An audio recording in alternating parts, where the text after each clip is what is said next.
अस्सलाम वालेकुम फ्रेंड्स, मैं हूँ सना यूसुफ। आज हम बात करेंगे लेमन से किस तरह वेट लूज़ किया जा सकता है।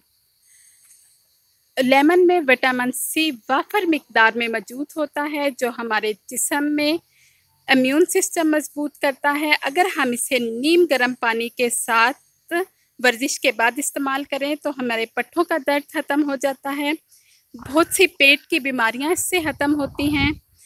सुबह नहार मुँह हम जब एक गिलास पानी में आधा लीमू और 1 टेबलस्पून हनी मिक्स करके पिएंगे तो हमारा मेटाबॉलिज्म फास्ट हो जाएगा, जिसकी वजह से हमें वज़न कम करने में आसानी होगी।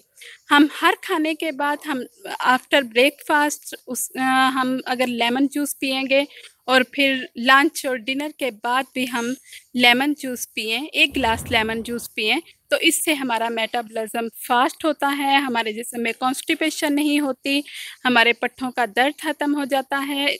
इसलिए कि इसमें विटामिन सी वाफर मिकदार में मौजूद होता है। फ्रेंड्स, अगर आपको आज की मेरी ये टिप पसंद आई है तो प्लीज़ मेरी वीडियो को लाइक और शेयर ज़रूर करें।